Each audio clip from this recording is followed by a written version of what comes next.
Volví. Ahí está el gato. ¿Cómo anda el gato o gata? Gato, se llama Freddy. Qué hermoso. Bueno, a ver. Ahora pongo el video. Ahí va. Qué macana. Yo que creía que había vencido a la tecnología con los bloques de 40 minutos, pero no. Sucedió, Anita. Tranqui. Tranqui, me lo tomo con tranquilidad. Sí, y sí. ¿Qué voy a hacer, no? Para mi carácter esto es como una de las peores cosas, pero bueno. Bueno, 40 minutos ahora se supone que hay, ¿no? Espero que sí, ya yo no estaría entendiendo cómo ya no estaríamos tan seguras. Ya no estaríamos tan seguros. Son 45 minutos y si no se corta, se ve que a 50 no es, debe ser un poquito más, quizás 55, porque antes éramos 59 y pudimos, pero son 45 minutos que dura sin cortarse sí o sí. Claro. Bueno, entonces voy a volver a mi maravilloso power, que después que vieron el power de las profesoras van a decir, bueno, la profesora Eras tiene que aprender un poquito más de power. Entonces, lo que estaba diciendo es que esta cita la muestro tanto para mostrarles algo del contenido del trabajo como de algunos procedimientos que estamos tratando de enseñarles para leer y pensar y escribir y compartir. Como decíamos, si ustedes buscan en el texto un lugar donde diga epistemología es esto, no lo van a encontrar así tal cual. Pero él va a lo largo del texto desarrollando distintos enunciados que a nosotros nos dan a entender qué entiende él por epistemología, y este es uno de esos casos. Ya había leído antes de que se cortara la cita completa, y acá les estoy llamando la atención que él usa el término reflexión epistemológica, en otra parte del texto usa el término vigilancia epistemológica, y lo que les estoy mostrando es que son términos que están vinculados, pero él va dando un matiz un poquito diferente. A mi Anita, gusto, sí. Discúlpame que te cortó. Vos no estás mostrando ningún power ahora, ¿no? Ah, ¿no? No, por eso. Estaba segura de que estaba con la pantalla compartida. Ya voy. No. Espérenme un segundo. No lo podemos criticar si no lo vemos, Anita. Ah, claro. Compartir pantalla, ahí voy. Qué salame que soy, ahí voy. Ahí está. ¿Sí? Ahí sí. Ahí voy. Sí. Vigilancia pedagógica, Julia. Sí, yo la vigilo, Anita. Gracias. Entonces, decíamos que acá está usando los términos reflexión epistemológica, y a mi modo de entender esta sería una buena definición si ustedes quieren decir, bueno, este autor, ¿qué está diciendo cuando habla de epistemología? Esta sería un buen lugar para ir.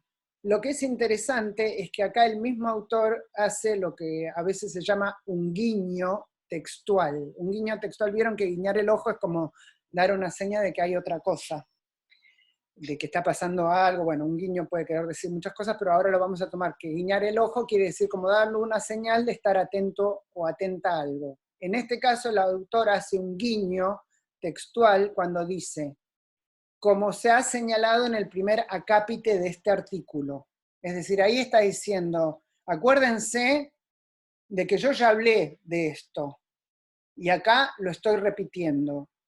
Nosotros habíamos usado para el texto de Apfel-Margling el término redundancia. Redundancia es cuando uno repite algo que a veces es sin darse cuenta y a veces es a propósito. En este caso es a propósito, igual que en el texto de Apfel-Margling. Es decir, van repitiendo, pero para dar un matiz un poquito diferente o continuar desarrollando. Entonces, les estoy llamando la atención acerca de que el autor en este texto hace guiños textuales a su propio texto, o sea, sería un guiño intratextual dentro del mismo texto, como guiños intertextuales. Un tipo de guiño intertextual sería el que ya mencioné antes, que presentaron las profesoras cuando indicaron que el concepto de vigilancia epistemológica, este autor lo trae basándose en Gastón Bachelard y Pierre Bourdieu. Acá hay otro guiño intertextual, que es la cita de Toledo. ¿Lo van reconociendo a eso? Alguien que me tire un no o un sí.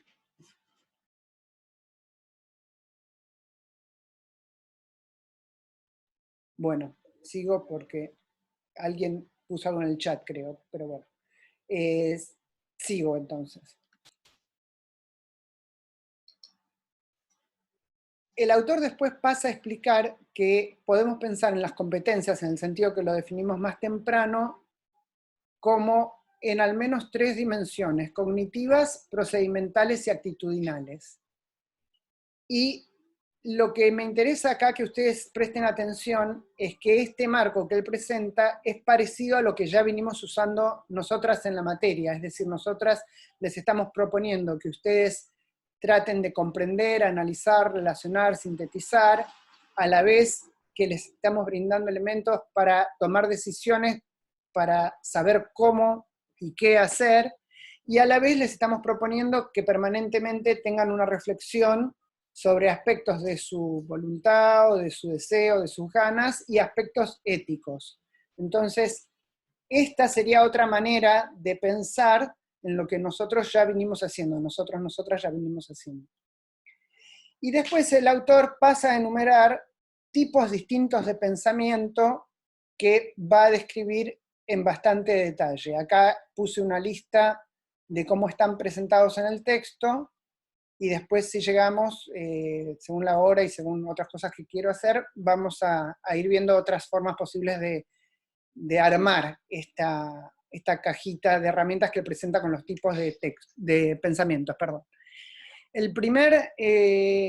La primera cuestión sobre este tipo de pensamiento, vamos a trabajar ahora los pensamientos analíticos y sintéticos juntos. Un ejemplo de una posibilidad de uso del pensamiento analítico sería, en un artículo científico, buscar 2 tipos de cuestiones: un índice y un resumen. Es decir, en general, los artículos científicos tienen un índice, sea que lo pongan al principio o que lo vayan desarrollando de hecho como secciones. Cada uno de los títulos de las secciones, por ejemplo en el caso de este artículo, sería una manera analítica, es decir, desarmar las partes que componen un todo y decir, estas son las partes. Pero existiría otra forma de presentarlo, que sería con un resumen. En general los artículos científicos requieren un resumen, y el resumen es una especie de relato que junta todas las partes. Entonces, cuando decimos pensamiento analítico o una herramienta analítica, estaríamos refiriendo en primer lugar, o en un sentido, a ver qué partes componen algo, y cuando decimos sintético estaríamos diciendo esto como un todo, ¿de qué se trata? Otro ejemplo que podríamos tomar es, si quiero caracterizar un grupo de aprendizaje, podría describirlo analíticamente diciendo los rangos de edades son tales y tales, las orientaciones de género son tales y cuales, los estudios anteriores de este grupo de aprendizaje son tales y cuales. Sería como desarmarlo en componentes, o si no, podría ser una descripción general narrada basándome en algunos criterios con los cuales yo quisiera contar esa historia. Ahora igual vamos a ir dando ejemplos y explicando, después igual si tienen preguntas, más tarde está la sección para hacer preguntas, y lo que estamos haciendo es dar un pantallazo para que cuando se enfrenten con el artículo no sientan que está escrito en un idioma que no entienden. Acá yo puse un ejemplo de otro artículo, no del de Fernando Farías, sino de Marisol Facuse, que es también un artículo que está recomendado para que lean, pero todavía no lo indicamos para leer. Y acá yo lo que traté de hacer es mostrarles que si desarmáramos ese otro artículo, el de Marisol Facuse, con un criterio analítico, lo podríamos hacer como está presentado en la pantalla a mi izquierda, que sería 1, presentación, punto 2, 2 dimensiones del pluralismo, 2.1, 2.2, punto 3, principio del todo vale, punto 4, ciencia como multiplicidad, punto 5, reflexiones finales. Esa sería una presentación analítica. En cambio, a la derecha a mi derecha de la pantalla, está relatado de qué se trata ese artículo, pero como si fuera una especie de cuento o de narración. No cuento en el sentido que a veces se usa con sentido como que me están inventando algo que no es, sino en el sentido de narración. Y lo que dice es: el anarquismo epistemológico posee una doble dimensión, metodológico-epistemológica y ética-política. Consecuencia de lo primero, o sea, de la primera dimensión, es que no existen reglas definitivas ni leyes universales que orienten la práctica científica, y junto con ello la aceptación de la concurrencia de elementos no racionales y extracientíficos en la construcción de conocimiento científico. La segunda va en contra de los conceptos universales que devienen totalitarios y excluyentes, lo que traerá como consecuencia la apertura a nuevas perspectivas y explicaciones de mundo posibles. Es decir, el contenido de este artículo, quizás con otras palabras, es probable que les resulte familiar porque son temas que ya vinimos trabajando, y lo que acá les estoy mostrando es cómo podríamos utilizar la noción de analítico y sintético para hacer la misma tarea, en definitiva, que es presentar una síntesis de qué se trata un artículo científico. ¿Alguien quiere comentar algo como tipo, estoy re perdido y no entiendo ni de qué está hablando la profesora? Profe, yo, sí. Sol. Sí. Bueno, personalmente me pasa que al no ser una lectura obligatoria, le di prioridad a otros textos que sí son obligatorios de otras materias que estoy cursando, y me pasa que te estoy escuchando desde la clase también del bloque anterior, que empezaron con el tema, y estoy totalmente perdida, o sea, me cuesta mucho seguirles el hilo, y también pasa que, o sea, como que más que un pantallazo me confunde más, porque al no haberlo leído no tengo noción de nada, prácticamente. Sí, está bueno lo que decís, y gracias por hacer el comentario. Está bueno en el siguiente sentido. No. Si ustedes no, perdón, ¿alguien más quiere agregar algo a eso antes de que siga? No, yo iba a decir que personalmente me gustaría que, si lo pueden charlar entre ustedes, que si van a tratar un texto en una clase, que lo avisen, así cada uno elige si leerlo o no, y para ver si está más sintonizado o no en la clase y puede entender un poquito más. Sí, eso estuvo avisado varias veces, es decir, está escrito en el programa, y ahí dice, estos son los textos, y estos son los textos que tenés que leer y tal. Claro. Y además, sobre este texto en particular, me preguntaron también la clase pasada, y también lo pusimos en el correo. En el correo decía, bueno, está este texto, si querés lo podés ir mirando. De todas maneras, está bueno. Claro, yo no sabía que lo iban a tratar hoy. Es que está en el correo. Bueno, después, en todo caso, después intercambiemos correos como para perfilar un poquito más y poder entendernos mejor. Pero de todas maneras, está bueno lo que estás trayendo por lo siguiente. Nosotras, si se fueron fijando, hicimos combinaciones de propuestas, es decir, por ahí dimos para leer un texto ya antes de que empezaran las clases en la guía 0, y después en la guía 1 también, que eran cuestiones que en realidad casi no las explicamos, y ustedes tuvieron que enfrentarse a leer e ir tratando de ver qué comprendían, y después lo tomábamos en la clase. Hasta ahora vinimos haciendo así, con lo cual ustedes llegan a la clase con un texto leído y trabajado, y como vos misma estás diciendo, están más orientados u orientadas. Esta vez probamos esta otra estrategia porque en realidad, desde mi punto de vista docente, ustedes tienen suficiente información anterior para entender lo que estamos explicando, más allá de que la terminología sea distinta, y precisamente eso es lo que estamos haciendo. Estamos proponiéndoles una estrategia que va hacia otro lugar un poquito diferente, que es decir, bueno, con la plataforma de conocimiento común que ya tenemos, acá se introducen términos nuevos. Nosotros ahora los explicamos, y ustedes después tienen el texto para profundizarlos y leerlos y volver a preguntar si hace falta, por supuesto. Me gustaría entender igual un poquito más porque vos dijiste como que estás totalmente perdida, y eso sí me llama la atención, porque no entiendo bien si lo que te confunde es que acá aparecen muchos términos nuevos, que es cierto, o si lo que te confunde es la explicación que estamos dando acerca de las nociones generales.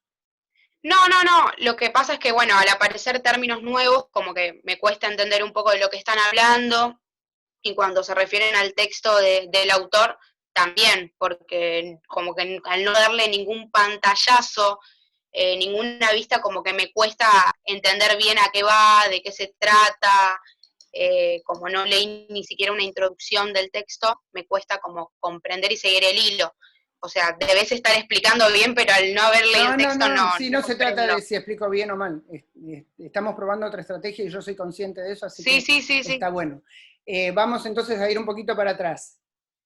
Tanto las profesoras en el bloque anterior como yo cuando inicié la clase, dije que en este texto seguro van a hablar de estas 4 cosas. Uno es la noción de epistemología, otro es las ciencias sociales, otro es la formación por competencias, y otro es la cuestión de lo que él llama el pregrado, que yo ya expliqué en el bloque anterior, que refiere a la educación después del secundario, de cualquier tipo, porque en realidad usan la terminología chilena, pero nosotros lo podemos tomar así. De estas 4 cosas que están puestas acá, hago el ejercicio con vos, pero puede ser cualquiera, o sea, vos, está muy bueno que te animaste a hablar y cualquiera que quiera puede dialogar conmigo, es igual. Si te mantenés dialogando, me ayudás a tratar de ir desmenuzando. ¿Querés hacerlo?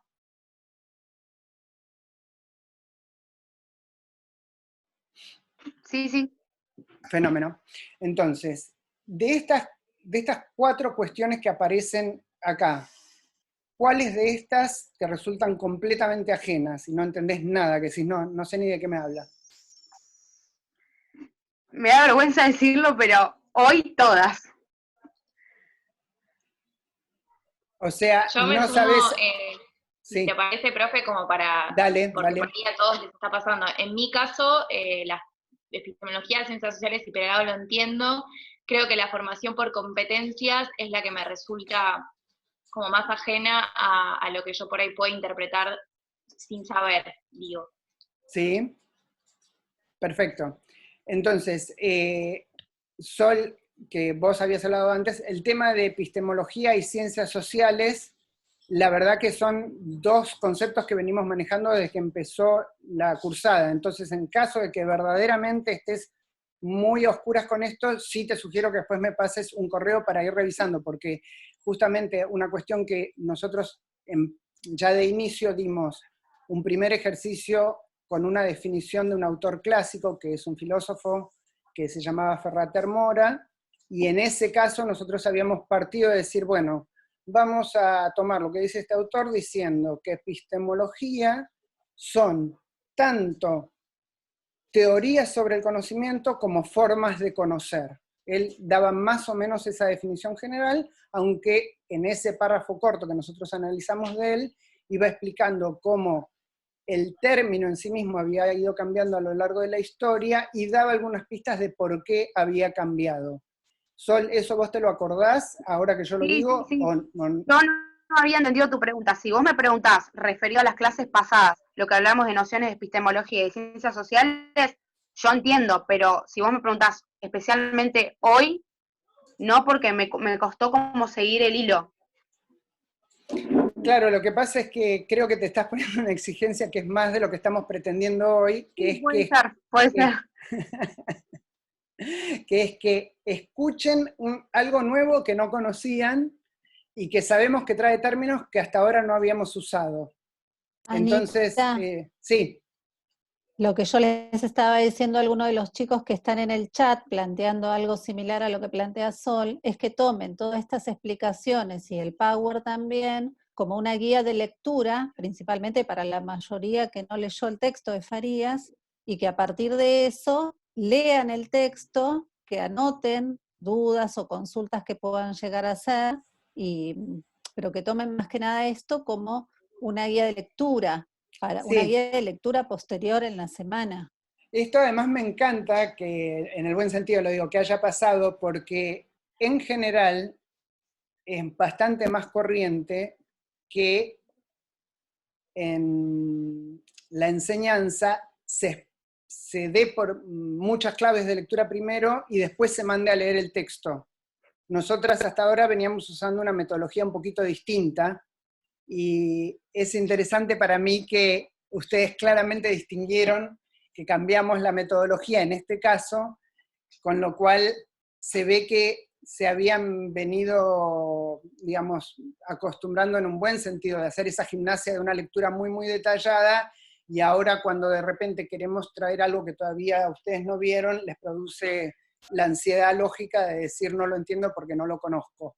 Así que claro, me pasó exactamente eso, como que cuando digo ya leído y entras a la clase y estás hablando de eso, podés opinar o podés entender un poco de lo que estás hablando, pero sí, claro, al igual no de todos haberlo modos, leído, me pasó sí, eso. de todos modos voy a reiterar algo por las dudas, y es que si leen el programa con atención, van a ver que están ya indicados los textos y que en cada mensaje más o menos lo vamos reiterando. O sea que yo ya dije, si ustedes quieren avanzar y leer, acá justamente además también quiero decir que nosotras tratamos de combinar un poco con las otras materias porque sabemos que hay distintos niveles de exigencia y tipos de textos en las otras materias, y justamente nos había parecido que por ahí estaba bueno darles la tranquilidad de que, bueno, de que hoy alguien les explique un poco de qué la va algo que van a leer para la semana que viene, pero bueno, no había contado con...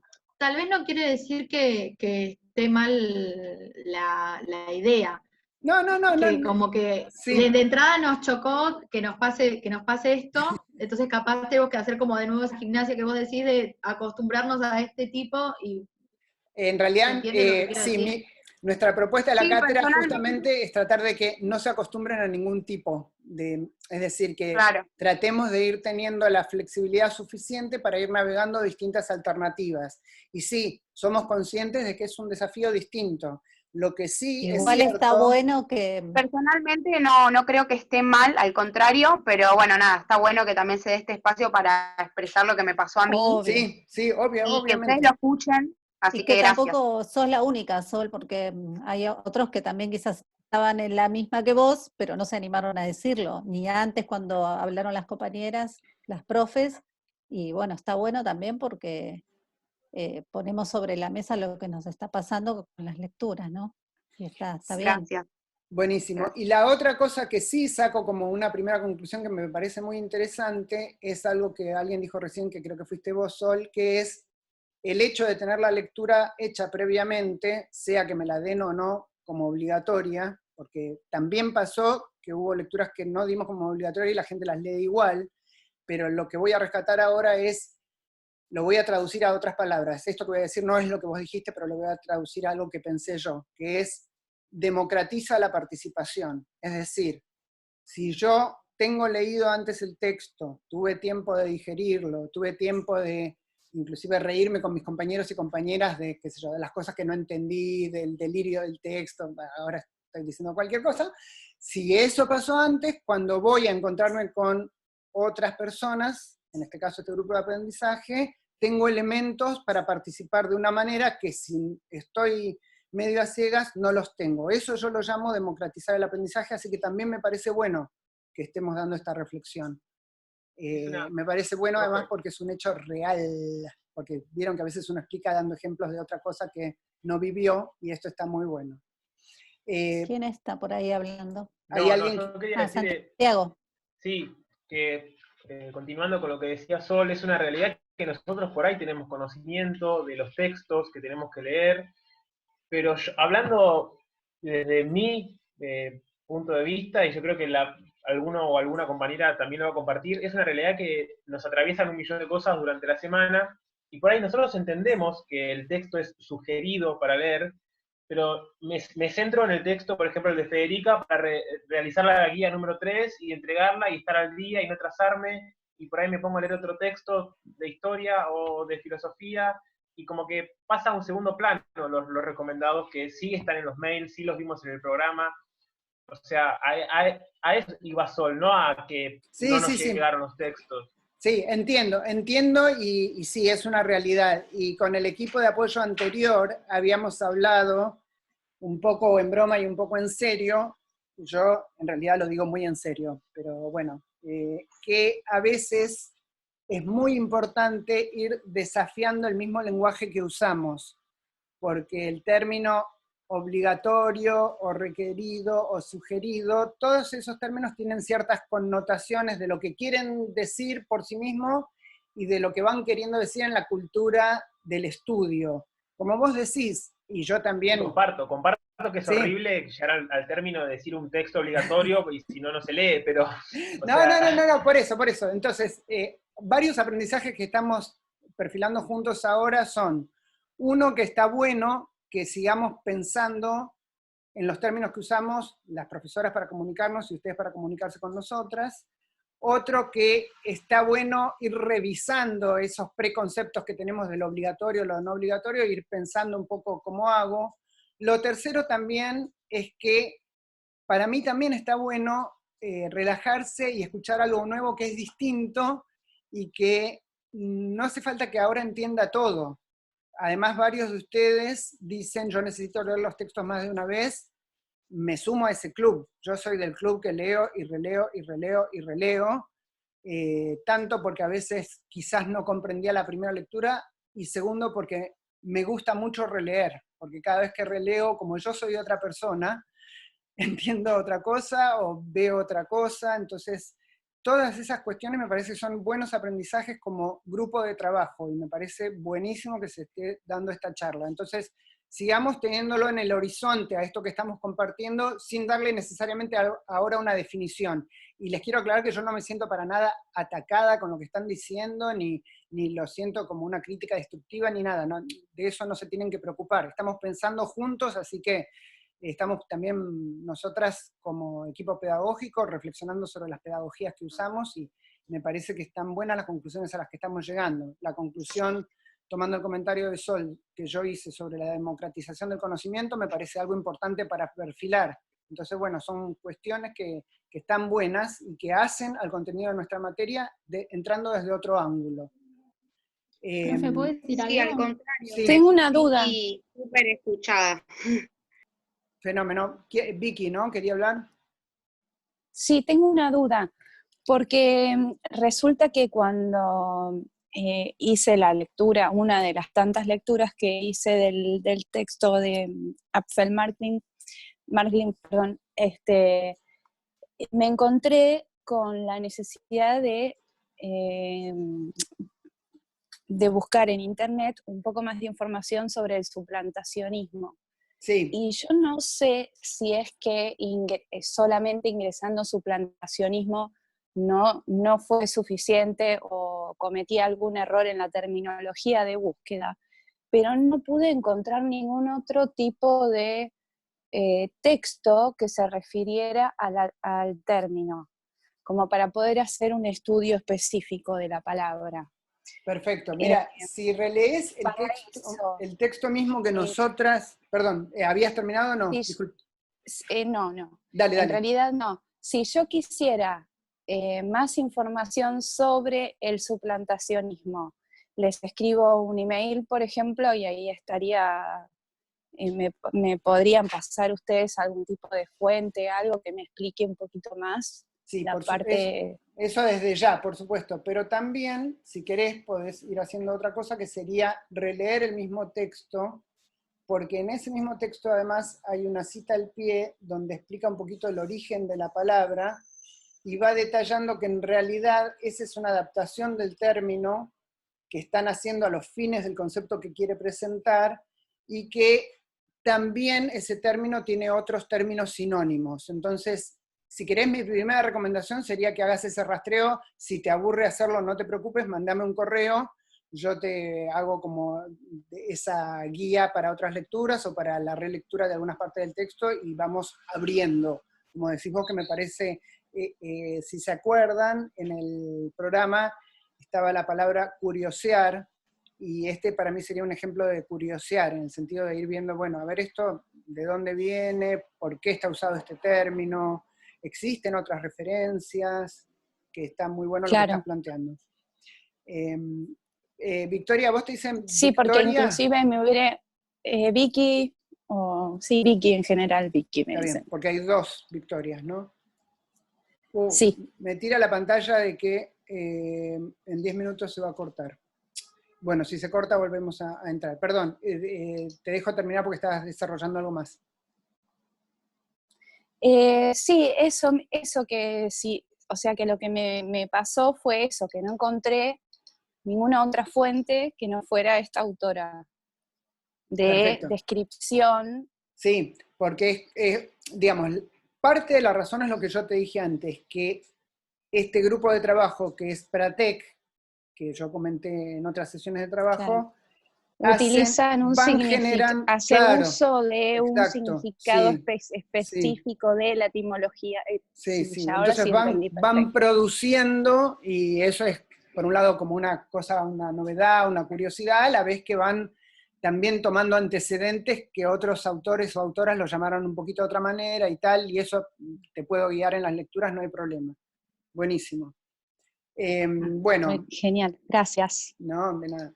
Entonces, estábamos en la cuestión, ahora voy a tratar de, digamos, este ejemplo que yo expliqué recién de tipo de pensamiento analítico y tipo de pensamiento sintético, creo que más o menos una idea general la tienen. De hecho, nosotras como docentes ya les hemos pedido a ustedes que hagan uso de este tipo de habilidad o potencia. Ahora quizás no hace falta dar el tiempo para pensar en eso, pero si quieren anótenselo como para pensar ustedes mismos. Bueno, ya en esta materia, ¿hicimos uso del pensamiento analítico y sintético y en qué casos? Si lo reconocen, por ahí es una buena manera de irlo entendiendo. Las otras competencias y tipos de pensamiento que el autor trabaja en este texto, las voy a pasar primero para mostrarlas, son el pensamiento crítico, el pensamiento reflexivo, el pensamiento creativo, el pensamiento lógico y analógico, el pensamiento práctico, el pensamiento deliberativo. Desde ya que si ya nos ven cómo enseñamos, de ninguna manera a mí se me ocurriría, por ejemplo, preguntarles la definición de cada uno de estos pensamientos en abstracto, es decir, les estamos dando estas herramientas al revés, un poco para que tal vez le empiecen a poner un nombre a algunas herramientas que ya estuvimos utilizando y que este autor se preocupó por sistematizar utilizando este concepto de competencias, como dijimos antes, en el sentido de habilidades o de potencias.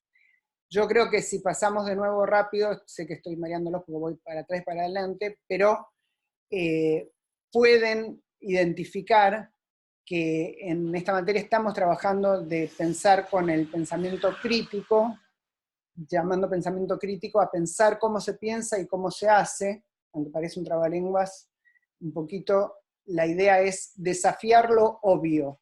O sea, acaba de pasar con el ejemplo de que es una lectura obligatoria. Ahí hay como ciertas cosas que están obvias o naturalizadas y que a lo mejor si tomamos un ángulo crítico como hicimos recién juntos, podemos encontrar algo distinto o novedoso. Entonces, este tipo de pensamiento es el que está orientado a desnaturalizar. Hay muchos de ustedes que están usando esa palabra en sus textos. El pensamiento reflexivo es tratando de pensar cómo se hizo algo en el sentido de qué método se fue formando para hacer algo. En esta materia usamos bastante eso también, ya lo hicimos, o sea, les pedimos que justifiquen, les pedimos que reconstruyan cómo llegaron a una conclusión, les pedimos que provean evidencia o indicios, y puede haber otros ejemplos. Es decir, simplemente lo que estoy haciendo es paseando por los tipos de pensamiento que este autor propone y mostrándoles que en realidad es un lenguaje para hablar de cosas que ustedes ya conocen y pueden empezar a reconocer. La capacidad del pensamiento creativo es aquella que permite poner en juego aspectos de un campo de conocimiento o actuación, los pone en juego en otro campo. O sea, cuando ustedes traen reflexiones de otras situaciones, de otros contextos, de otras disciplinas, ahí se dispara algo de un orden creativo, de generar algo nuevo. Es jugar con las ideas, con las palabras, con los sentidos, y tratar de llegar a pensar o resolver algo, pero de un modo que todavía no está imaginado, es encarar algo desde el lugar de la novedad.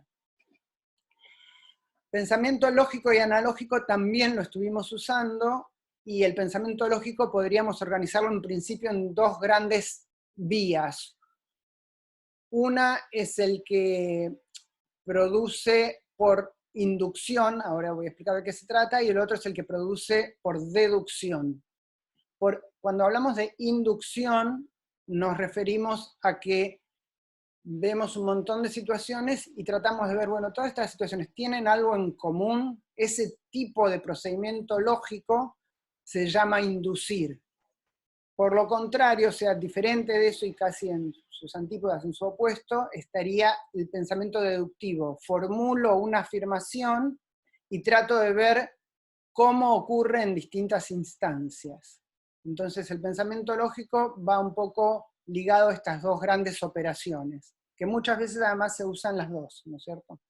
Y el pensamiento analógico es aquel que procede por comparación o similitud o una referencia holística. Esto es parecido a esto otro, esto me hace acordar a esto otro, me trae esta imagen. Analogía quiere decir comparación, básicamente. De nuevo, ustedes pueden buscar estos ejemplos si tienen ganas.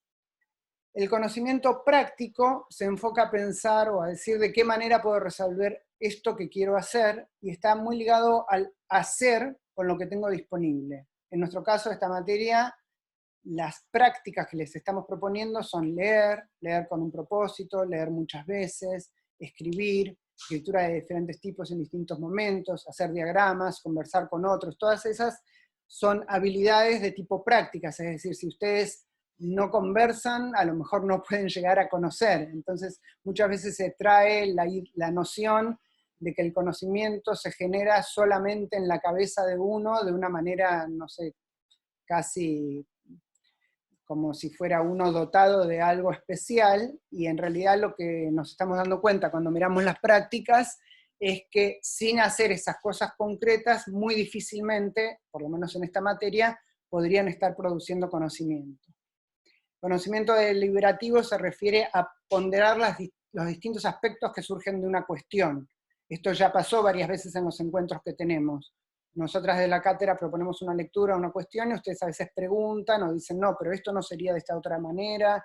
En el bloque anterior creo que también fue Victoria la que preguntó acerca de la perspectiva que traía el texto de la cátedra de Palma con respecto a lo que podía aportar a la lectura del texto de Farías, y digamos, eso sería como otra arista de lo mismo, ¿entienden?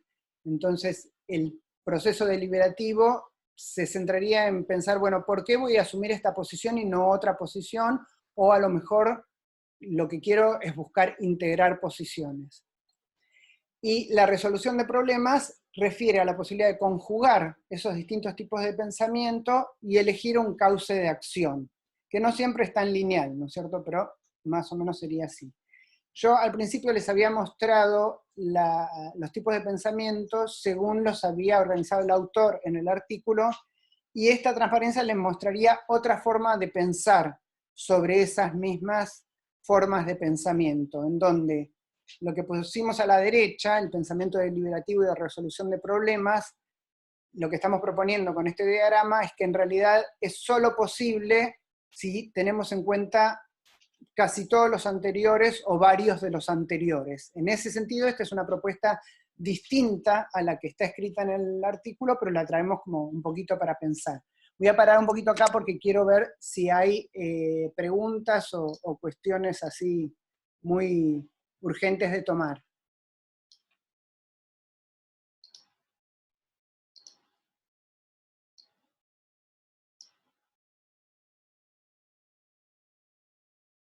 ¿Alguien quiere consultar algo?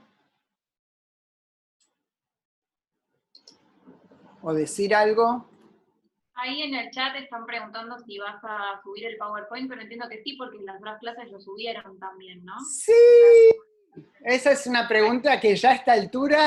No, pero como la estaban poniendo ahí en el chat... Digo, No, igual la verdad que está perfecto que sigan preguntando, pero sí, o sea, la verdad que si hay algo que tratamos de hacer es preocuparnos porque esté a disposición. Me está avisando